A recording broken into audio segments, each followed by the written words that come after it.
Tahukah Anda bahwa setiap harinya di Amerika, total emisi karbon mencapai lebih dari 4.284.000 ton. Sangat banyak, bukan? Lalu, bagaimana kita bisa mendapatkan data tersebut? Dikutip dari Bureau of Transportation Statistics of America, ditemukan data rata-rata jarak setiap orang berpergian dengan kendaraan pribadi mencapai 65 km setiap harinya loh. Dengan asumsi terdapat 4 orang di dalam satu mobil, terdapat 357.070.568 mobil pribadi di Amerika yang turut menyumbang angka emisi karbon tersebut.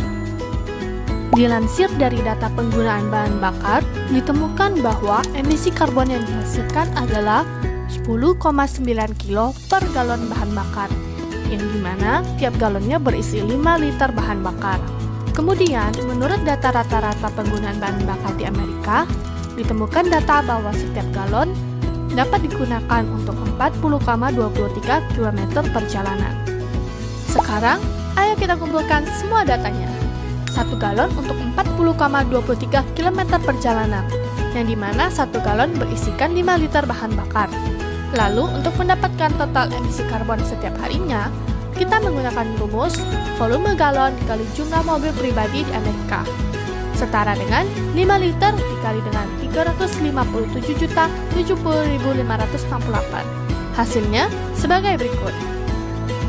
Kemudian, emisi karbon adalah 2,4 kg per liter, sehingga kita kalikan angka tadi dengan 2,4, dan hasilnya sebagai berikut.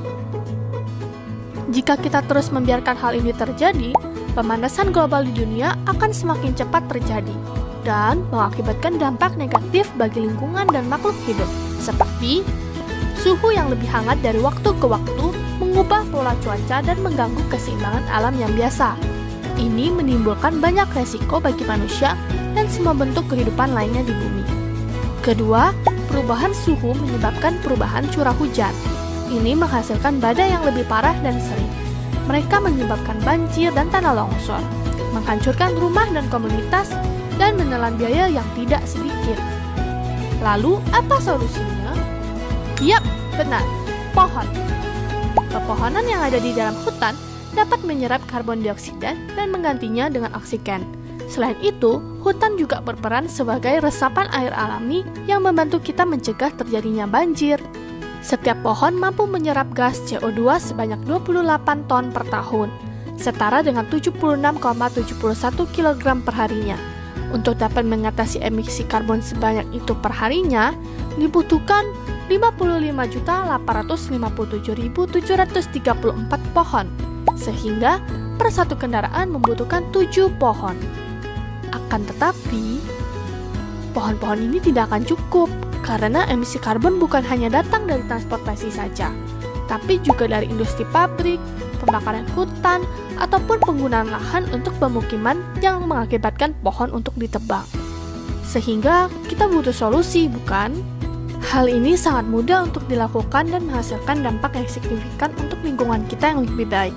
Seperti, pertama, kurangi penggunaan kendaraan bermotor pribadi.